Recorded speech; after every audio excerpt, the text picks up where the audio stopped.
Welcome to the channel Think UP. இன்னைக்கு நம்ம topic Singapore, the insane story of Singapore. நீங்களாம் யோசிக்காதீங்க, அப்போ சிங்கப்பூர் பற்றி ஹிஸ்ட்ரி பற்றி சொல்லுவேன், ஜியாகிரஃபி, அங்கே கிடைக்கிற வெஜிடேஷன்ஸ் அதை பற்றிலாம் பேச போகிறேன்னு அர்த்தம் கிடையாது.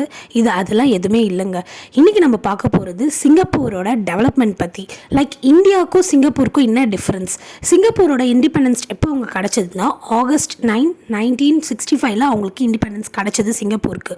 நம்மளுக்கு August 15, 1947 இண்டிபெண்டன்ஸ் கிடச்சிது. நியர்லி 20 years டிஃப்ரென்ஸ் இருக்கும்.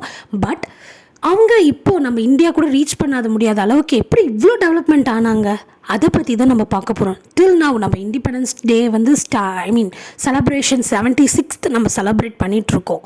பட் அவங்க இந்த கம்மி ஸ்பேன் ஆஃப் டைமில் எப்படி இவ்வளோ டாப் மோஸ்ட் கண்ட்ரி ஆனாங்க, அதை பற்றி தான் இந்த வீடியோவில் பார்க்க போகிறோம். ஸ்கிப் பண்ணாதீங்க, ஃபுல் வீடியோ பாருங்கள். நிறைய அன்னோன் ஃபேக்ட்ஸ் உங்களுக்காக நான் சொல்கிறதுக்கு வெயிட் பண்ணிகிட்ருக்கேன். So let's go into the video, the insane story of Singapore. Imagine a country with widespread poverty, unemployment, high crime rate, drug-related problem, frequent riot, overpopulation and illiteracy as well. So imagine பண்ணி பாருங்கள், ஒரு கண்ட்ரியில் எவ்வளோ மோசமான விஷயங்கள் இருந்துச்சுன்னா அந்த country எப்படி டெவலப்மெண்ட் ஆகும்னு நீங்கள் நினைக்கலாம். பட் நம்ம சிங்கப்பூரும் ஒரு காலகட்டத்தில் இப்படி தான் இருந்துச்சு. லைக் பாவர்ட்டிலையும் சரி, அன்எம்ப்ளாய்மெண்ட்லேயும் சரி, ஹை க்ரைம் ரேட்லேயும் சரி, ட்ரக் ரிலேட்டட் ப்ராப்ளம்ஸ் எல்லாத்துலேயும் வந்து சிங்கப்பூர் நம்பர் 1 இருந்துச்சு. ஸோ நீங்கள் கேட்கலாம், எப்படி இந்த ஷார்ட் ஸ்பேனில் இவ்வளோ பெரிய ஒரு டிராஸ்டிக் சேஞ்சாக இருந்திருக்கோன்னு, அதை பற்றி தான் பார்க்க போகிறோம். But a stark turnaround was seen over the next 25 years. It left the world shell-shocked. Singapore became a highly developed, high-income country, and it is considered to be the among top 5 richest country in the world today. நம்ப முடியுதா? இப்படி ஒரு crime ரேட்லேருந்து இப்படி ஒரு next 25 இயர்ஸில் இவ்வளோ பெரிய change கொடுத்துருக்காங்க. One of the cleanest country in the world with next to no corruption or other crimes. Perhaps the number 1 Asian country in the trusted sense. How was this possible? Who was the hero of our story? In this video, let us deep dive into the magical story on Singapore. நீங்களே யோசிச்சிருக்கீங்களா சிங்கப்பூரோட size என்னன்னு சொல்லிட்டு? So இந்தியாவில் பாதி இருக்கும்னு நீங்கள் நினைக்கலாம். But அப்படி கிடையாது. இந்தியாவோட கேபிட்டல் இது நியூ டெல்லியோட சைஸ் நம்மளுக்கே தெரியும் எவ்வளோ சின்னதுன்னு. அதோட பாதி சைஸ் தான் Singapore. Can you believe that? So ஒரு சின்ன ஸ்டேட், ஒரு சின்ன கண்ட்ரி இவ்வளோ வண்டர்ஸ் பண்ணியிருக்காங்க. ஏன் நம்மளால் பண்ண முடியல? சிங்கப்பூரோட பாப்புலேஷன் டென்சிட்டி பார்த்திங்கன்னா 8028 பீப்புள் பர் ஸ்கொயர் கிலோமீட்டர். ஒரு ஸ்கொயர் கிலோமீட்டரில் 8028 பீப்புள் இருக்காங்க. நீங்கள் கேட்கலாம், அப்போ இந்தியாவோட பாப்புலேஷன் டென்சிட்டி என்னென்னா 446 people per square kilometre. That is சிங்கப்பூரோட 18 times more densely populated. Singapore வந்து பார்த்திங்கன்னா இந்தியாவை விட 18 times வந்து more densely populated. Overall it is 3rd most densely populated country. The word Singapore means the lion city. Going back to our history. So history நம்ம நோக்கி பார்க்கும்போது, in early history of long time, the island of Singapore was used as a trading island. நம்ம முடியுதா? நம்ம சிங்கப்பூரை வந்து ட்ரேடிங்காக British East India Company use பண்ணியிருக்காங்க. ஸோ தாமஸ் ரஃபேல்ன்றவர் வந்து ஒரு பிரிட்டிஷ் ஆம்பிஷியஸ் ஆஃபீஸர். அவர் என்ன பண்ணியிருக்காரு, சிங்கப்பூரை வந்து ஒரு ரீஃபில்லிங் ஸ்டேஷன், லைக் வந்து கேஸ் பெட்ரோல் ரீஃபில்லிங் ஸ்டேஷனாக ட்ரேடிங் பீப்புளுக்காக வச்சுருந்துருக்காங்க. ஓவரால் பிரிட்டிஷ்காரங்க வந்து இந்தியாவில் பெங்காலில் ஓபிஎம் வந்து மேனுஃபேக்சர் பண்ணாங்க. அந்த மேனுஃபேக்சர் பண்ண ஓபியத்தை எடுத்துகிட்டு போயிட்டு சிங்கப்பூரில் தான் ப்ராசஸ் பண்ணாங்க. ஸோ பீப்புள் அங்கே சிங்கப்பூரில் சைனீஸ் பீப்புளை ஹயர் பண்ணி அவங்க வந்து அந்த ப்ராசஸ் பண்ணும்பொழுது the people become more drug addict. So Singapore வந்து ஓபிஎம்னால ட்ரக் அடிக்ட் ஆனாங்க. If you see the nearby country, that is மலேசியாவை பார்க்கும்பொழுது 2 இண்டஸ்ட்ரி ரொம்ப பாப்புலராக இருந்துச்சு. ஒன்று tin industry, second one is rubber. So நீங்கள் கேட்கலாம், சின்ஸ் சிங்கப்பூர் வந்து க்ளோஸ் டு மலேசியா அப்படின்னு கேட்கும்பொழுது, ஆமாம், க்ளோஸ் டு மலேசியா. அதனால தான் சிங்கப்பூரை வந்து ரப்பர் ப்ராசஸிங் ஹப்பாக வந்து மலேசியா வச்சுட்டு இருந்தாங்க. ஸோ அங்கேருந்து வர ரா மெட்டீரியல் ரப்பரை சிங்கப்பூர் வந்து மேனுஃபேக்சர் பண்ணி சேல்ஸ் பண்ணணும். ஸோ மார்க்கெட்டிங்காக அடுத்த கண்ட்ரிக்கு சென்ட் பண்ணுவாங்க. ஸோ ப்ராசஸிங் வந்து சிங்கப்பூரில் தான் நடக்குது. ஜப்பான் கூட சிங்கப்பூரை இன்வைட் பண்ணாங்க. பட் ஆஃப்டர் த டைம் வந்து ஜப்பானோட டார்ச்சர்னால சிங்கப்பூருக்கு அவங்க ஜாப்பனீஸ் கிட்ட இருந்து ரிலீஃப் கிடச்சிது. ஸோ இதுதாங்க வந்து ஒரு small brief history about Singapore பற்றி நம்ம இப்போ பார்த்தோம். இப்போ நெக்ஸ்ட் நம்ம பார்க்க போகிறது ஒரு பெரிய சேஞ்ச் என்னென்னா, த ஃபர்ஸ்ட் எலெக்ஷன் வந்து வேர் எல்டு இன் சிங்கப்பூர். எந்த டைமில் வந்து த ஃபர்ஸ்ட் எலெக்ஷன் நடந்துச்சுன்னா 1959 தான் ஒரு ப்ராப்பரான எலெக்ஷன் நடந்துச்சு. த ப்ராப்பர் ஃபுல்ஃபில் எலெக்ஷன் வந்து நடந்து முடிஞ்ச உடனே these election were won by young leader. யார் வின் பண்ணாங்கன்னா லீ குவான் யூ. அவர் தான் வந்து வின் பண்ணார். இந்த நேம் ரொம்ப ஃபேமஸுங்க. சிங்கப்பூர் டெவலப்மெண்ட்க்கு இவரோட கான்ட்ரிபியூஷன் ரொம்ப அதிகம். The secretary general of people action party, PAP. Remember this. You will have to hear more about this in this video. So இந்த PAP பற்றி நீங்கள் நிறைய பார்ப்பீங்க. He became the first prime minister of Singapore. யார் first prime minister? Lee Kuan Yew. Initially Lee வந்து பார்த்தீங்கன்னா believed that Singapore will not be able to survive as an independent country and that they should become a part of Malaysia. So இப்போ தாங்க merger பற்றி கொண்டு வராங்க. அந்த லீ என்ன சொல்கிறாரு, ஸோ நம்ம தனியாலாம் நம்ம செயல்பட முடியாது, மலேசியாவோட நம்ம வந்து சேர்ந்து மலேசியாவோட ஜாயின் பண்ண தான் முடியும். He did this in 1963. He merged Singapore with Malaysia. By now, a shocking twist in our story. The Malaysian government was not thrilled to have Singapore as a part of their country.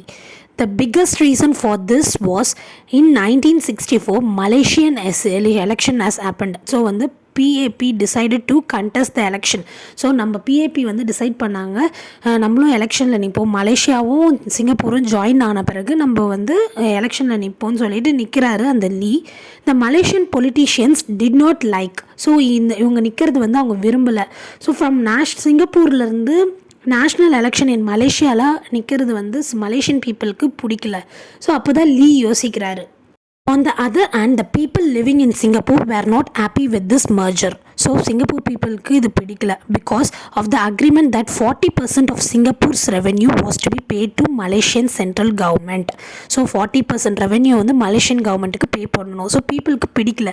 Even though Singapore population was 17% of the combined population of Singaporeans felt that it was unfair. So இது ஒரு அன்ஃபேராக இருக்குது, எப்படி வந்து எங்களை வந்து ஒரு minority மாதிரி treat பண்ணலாம் அவங்க நினைக்கிறாங்க. They saw how Malaysia was turning into Malay Malaysia, that it belongs to only Malay people. So அவங்க பார்க்குறாங்க மர்ஜ் ஆன பிறகு, ஸோ அவங்களோட பிஹேவியர்ஸ் எல்லாமே மாறுது, நம்மளுக்கு மைனாரிட்டி மாரி நம்மளை ட்ரீட் பண்ணுறாங்க அப்படின்னு. அது மலேசியா வந்து வெறும் மலாய் பீப்புளுக்கு தான்ற மாதிரி ஒரு ஊண்டிங் வந்து சிங்கப்பூரியன்ஸ்க்கு க்ரியேட் ஆகுது. ஸோ இதனால் என்ன ஆச்சுன்னா, in 1964 a communal tension increased and racial riots were also seen. Due to these riots நடந்ததுனால in 1965 Singapore once again separate from Malaysia. So ஃபைனலாக in 1965 வந்து அவங்க சிங்கப்பூர் வந்து திருப்பி மலேசியாவிலேருந்து பிரிஞ்சுட்டாங்க.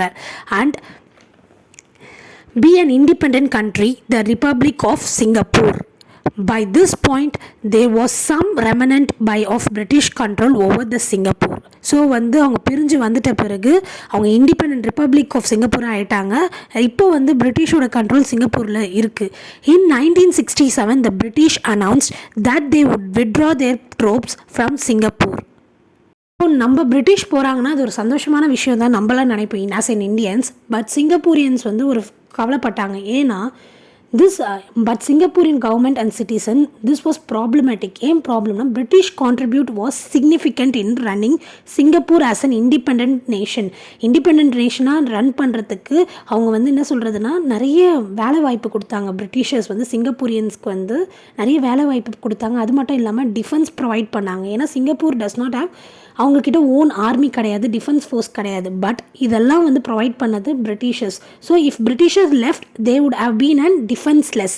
ஸோ பிரிட்டிஷ் போயிட்டாங்கன்னா அவங்கக்கிட்ட டிஃபென்ஸ் இருக்காது, அவங்க தனிமையாக ஃபீல் பண்ணுவாங்க, எல்லா கண்ட்ரியும் அட்டாக் பண்ணுற மாதிரி ஆகிடும். That is why Lee Kuan Yew requested the British to postpone that dispatcher. Singapore did not have any natural resource. அவங்கக்கிட்ட எந்த நேச்சுரல் ரிசோர்ஸும் கிடையாது.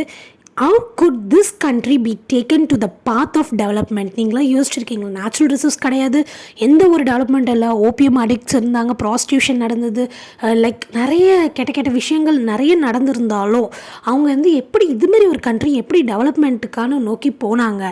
Friends, this is the beginning of our miraculous story, a story with Prime Minister Lee Kuan Yew as the first hero to make peace with neighbouring countries. So இவர் என்ன பண்ணார்னா, அதுமாரி ஒரு கண்ட்ரியை develop பண்ணுறதுக்கு அவர் first step என்ன பண்ணார், peace with neighbouring countries கிட்ட peace create பண்ணார். In 1967 ASEAN group was formed, that is association of South East Asian nation, in which foreign ministers from 5 countries joined. எந்தெந்த கண்ட்ரி ஜாயின் பண்ணாங்கன்னா, Indonesia, Malaysia, Philippines, Singapore, Thailand. இந்த 5 countries வந்து join பண்ணி பீஸ்க்காகவும் வேறு 2 பாயிண்ட்காக focus பண்ணாங்க. ஒன்று வந்து cooperation in the economic, social, cultural, technical, educational and other fields. இது ஒரு ஃபஸ்ட் பாயிண்ட். செகண்ட் பாயிண்ட்னா promotion of regional peace and stability in the region. But this didn't mean that the country did not need an army. Second, the defense of the nation, Lee Kuan Yew introduced national service in the same year. National சர்வீஸில் என்ன சொல்கிறாங்கன்னா, ஒரு பையன் 16.5 years 16 வயசு 5 மாதம் ஆனாலே அவங்க வந்து ரிஜிஸ்டர் பண்ணிடணும் நேஷ்னல் சர்வீஸ்க்கு. It is an compulsory. இப்போ 18 years ஆன பிறகு அவங்க என்லிஸ்ட் ஆவாங்க போஸ்டிங்க்கு. So it is compulsory that every boys of the country should join the army for few years. இந்த டெவலப்மெண்ட் நடக்கிற வரைக்கும் இது compulsory. Promise Singapore will be multi racial nation. நீங்களே கேட்கலாம், யார் ப்ராமிஸ் பண்ணா? லீ குவான் யூ அவர் வந்து ப்ராமிஸ் பண்ணார். They are not Chinese state, Malay state. இந்த கண்ட்ரி வந்து இதுமாரி வந்து பர்டிகுலர் ரிலிஜன் பேஸ்டாக எந்த ஒரு ஸ்டேட்டும் இருக்காது. This country did not built in a language. They are secular nation where every citizen is equal. So வந்து நாங்கள் எல்லா சிட்டிசனும் ஈக்குவல். நீ இந்த நாட்டை சேர்ந்தவன், அந்த நாட்டை சேர்ந்தவன், இந்த லாங்குவேஜ் பேசுகிற, இந்த லாங்குவேஜ் பேசுகிற, அதுமாரி எந்த ஒரு டிஃப்ரென்ஸும் அவர் கொண்டு வரல. அதுக்கு நீங்களே கேட்கலாம், அவர் என்ன பண்ணியிருப்பார் அதுமாரி ஒரு டெவலப்மெண்ட் கொண்டு வர? அது நம்ம இந்தியாவில் இன்னி வரைக்கும் நடக்கலை. நம்ம அந்த செக்யூலர் ஸ்டேட்டை வந்து நம்ம இன்னும் அச்சீவ் பண்ணல. தெர் இஸ் அ டிஃப்ரென்ஸ், எல்லாத்துலேயும் டிஃப்ரென்ஸ். இந்து முஸ்லீம் கான்ஃப்ளிக்ட் எல்லாமே நடந்திருக்கு. பட் இவர் என்ன கொண்டு வந்தார் அதை பற்றி பார்க்கலாம். To solve this problem, Lee Kuan Yew took a proactive assimilation ஒரு ஸ்டெப்பு ஃபாலோ பண்ணார். அது என்ன ஸ்டெப்பு நீங்கள் கேட்கலாம். introduced ethnic integration policy, EIP. இது தாங்க வந்து ஒரு அவுட்ஸ்டாண்டிங் மூவாக இருந்திருக்கு, EIP. So according to this policy நீங்கள் கேட்கலாம், எத்தனிக் இன்டகிரேஷன் பாலிசினா என்ன? இந்த பாலிசியில் என்னென்னா, ஃபார் எக்ஸாம்பிள் இப்போ கவர்மெண்ட் வந்து ஹவுசிங் போர்டு லைக் பில்டிங்ஸ்லாம் கட்டி தந்துட்டு இருந்தாங்க அந்த டைமில். ஸோ அப்போ வந்து லீ ஒரு ஐடியா கொண்டு வந்தார். என்னென்னா, ஒரு பில்டிங் இருக்குன்னா அதில் வந்து 200 ஃப்ளாட்ஸ் இருக்குன்னா அதில் வந்து building should have 22% Malay people இருக்கணும், 84% சைனீஸ் பீப்புள் இருக்கணும், 10% இந்தியன்ஸ் இருக்கணும், அண்ட் அதர் மைனாரிட்டி கம்யூனிட்டிஸும் இருக்கணும். இப்படி தான் வந்து அங்கே இருக்கிற ஒவ்வொரு அப்பார்ட்மெண்ட்லேயும் எத்தனிக் இன்டகிரேஷனாக இப்படி நடக்கணும். இது மாதிரி நடந்ததுன்னா நெய்பர்ஸ்குள்ளே நல்ல ஒரு க்ரியேஷன் லைக் ஹார்மனி க்ரியேட் ஆகும். So they won't be any conflict நடக்காது. ஸோ ஒரு ஃப்ளாட்டில் கான்ஃப்ளிக்ட் நடக்கலைன்னா, ஒரு 200 ஃப்ளாட்ஸ் இருக்குது, 200 இடத்துல வந்து 200 பிளேசஸில் இருக்கும்பொழுது அங்கே எப்படி கான்ஃப்ளிக்ட் க்ரியேட் ஆகும்? எவ்வளோ ப்ரில்லியண்ட்டான ஐடியாவில் EIP, ethnic integration policy. So the percentage of ethnicity seen in the country, so that the Chinese, Malay, Indians can live together in building. இந்த பில்டிங்கில் ஒரே பில்டிங்கில் வாழ முடியும். In 1990s, the Maintenance of Religion Harmony Act வந்து ஒரு pass பண்ணாங்க 1990s.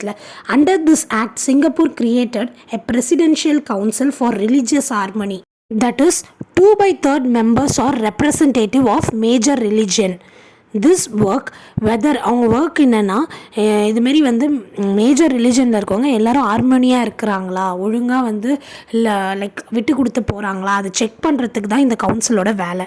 Additionally Singapore introduce அ racial harmony day as well. So இது கொஞ்சம் ஆச்சரியமாக இருக்கும். எவ்ரி இயர் 21st July என்ன பண்ணுவாங்கன்னா, ஸ்கூல் கிட்ஸ் வந்து சிங்கப்பூரில் dress up in the traditional costume of other religion. Note பண்ணுங்கள், ஒரு ஸ்கூல் கிட் வந்து அவங்க ரிலிஜனில் ட்ரெஸ் பண்ணாமல் other religion, for example Hindu பீப்புள்னால் மலாய் மாரி ட்ரெஸ் பண்ணுவாங்க, மலாய் பீப்புள் வந்து முஸ்லீம் மாதிரி ட்ரெஸ் பண்ணுவாங்க. இது மாதிரி வந்து இன் ஸ்கூல் லெவல்லே தே தாட் அபவுட் செக்குலரிசம்லாம் சொல்லித்தராங்க.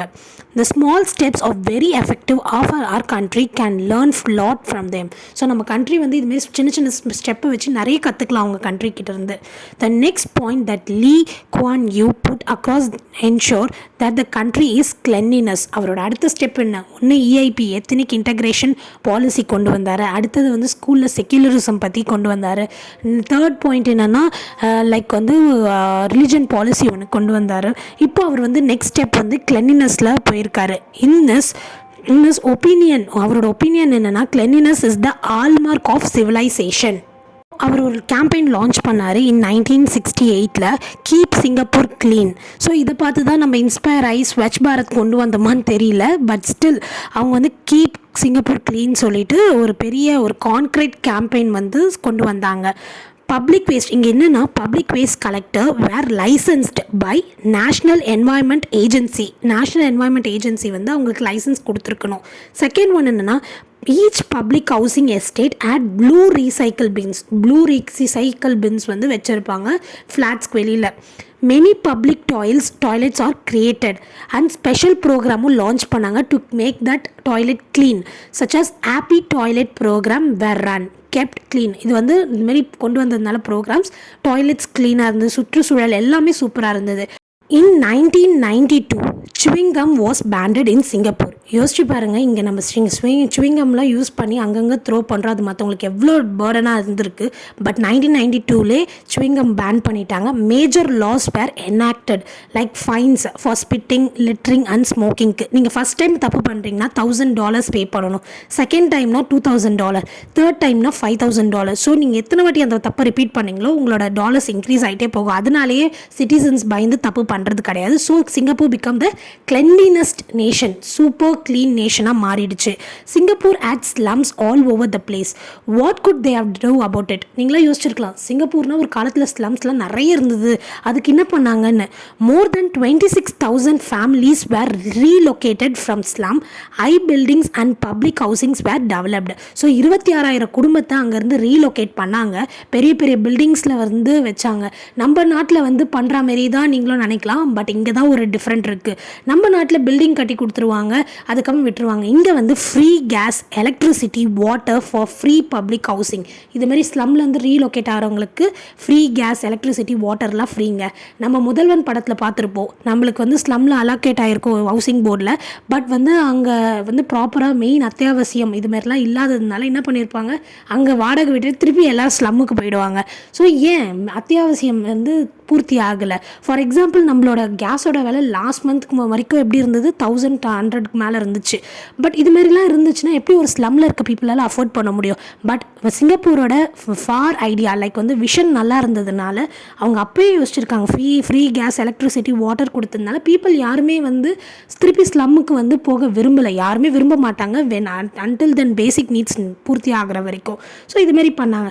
லாஸ்ட் இயர் ஒரு சர்வேல சொல்கிறாங்க ஒன்லி 616 பீப்புள் தான் வந்து ரோட்டில் வந்து சிங்கப்பூரில் தூங்குறாங்களாம்.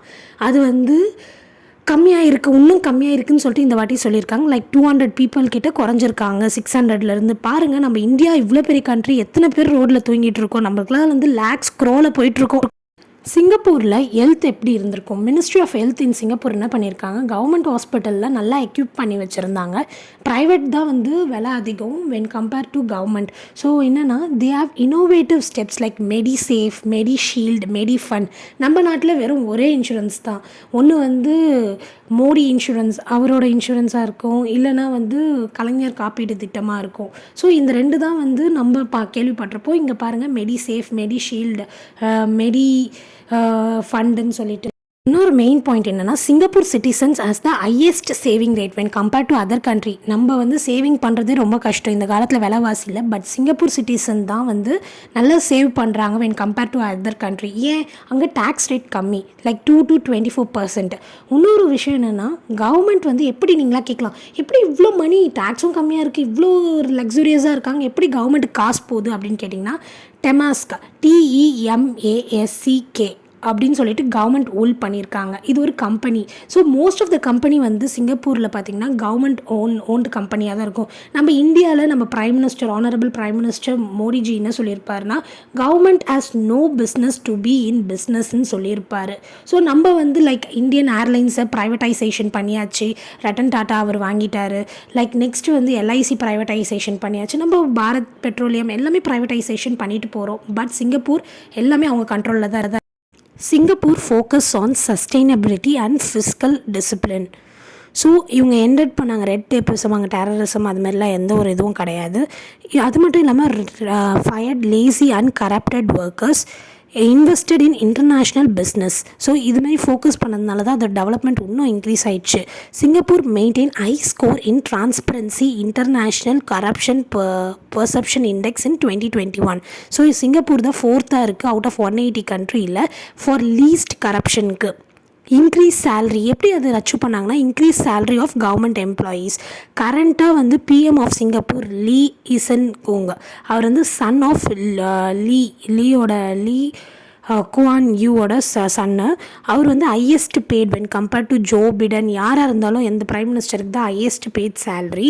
ப்ரிவென்ஷன் ஆஃப் கரப்ஷன் ஆக்ட் வந்து 1960 பாஸ் பண்ணாங்க. அந்த கரப்ஷன் ஆக்ட் அந்த ஒரு ஏஜென்சி இருப்பாங்கள அவங்களுக்கு இண்டிபெண்ட்டாக கொடுத்துட்டாங்க. நோ இன்டர்ஃபரன்ஸ், பிரைம் மினிஸ்டர் கூட அவங்களோட ஒர்க்கில் இன்டர்ஃபரன்ஸ் பண்ண முடியாது. அவங்களுக்கு ரைட்ஸ் இருக்குது, யார் மேலே வேணால் எப்போ வேணால் கரப்ஷன் கரெக்ட் ப்ரூவ் ஆகிடுச்சுன்னா அவங்க மேலே ஆக்ஷன் எடுக்கிறதுக்கு. சிங்கப்பூர் ஸ்டார்டட் பெட்ரோகெமிக்கல், டெக்ஸ்டைல், இதெல்லாம் skill development fund. So there is no personality cult. அவர் என்ன லீஸ் ஆகிறதுக்கு முன்னாடி என்ன சொன்னார்னா எனக்குன்னு எந்த ஒரு ஸ்டாச்சுவும் வைக்கக்கூடாது, நம்ம கண்ட்ரிக்கு டெவலப்மெண்ட்டுக்காக தான் நம்ம உழைக்கணும்னு சொல்லிட்டு எவ்வளோ ஒரு பெருந்தன்மையாக சொல்லிட்டு போயிருக்காரு. நம்ம கண்ட்ரியை கம்பேர் பண்ணி பார்த்துக்கோங்க. Clear no want any monuments, எனக்காக எதுவும் வேண்டாம். ஃப்ரீடம் ஆஃப் ப்ரெஸ் ஆக்ட் தான் அங்கே கொஞ்சம் கம்மியாக இருந்துச்சு. நினச்சது அப்படி இப்போ பேச முடியாது. ஸோ எஜுகேஷன் வந்து ப்ரைமரி எஜுகேஷன் கம்பல்சரி. ஸோ வந்து எல்லோரும் ஸ்கூல் போய் ஆகணும். அதேமாரி ஸ்கில்டு அண்ட் வொகேஷ்னல் ஸ்கில்டும் ட்ரைனிங் கொடுப்பாங்க. ஸோ இதுதான் சிங்கப்பூர் டெவலப்மெண்ட்டான ரீசன். இந்த சிங்கப்பூர் பற்றி நான் உங்களுக்கு டீட்டெயில்டாக நான் எக்ஸ்பிளைன் பண்ணியிருப்பேன். It's a brief analysis. So வந்து ஃபைனலாக சிங்கப்பூர் டெவலப்மெண்ட் ஆனது நம்மளுக்குலாம் வந்து அதில் நிறைய லெசன்ஸ் எடுத்துருக்கணும். நம்ம இந்தியா நிறைய கற்றுக்க வேண்டியது இருக்குது. If you have any doubt just mention in the comment session. Thank you for watching my video. Do subscribe my channel. Have a great evening.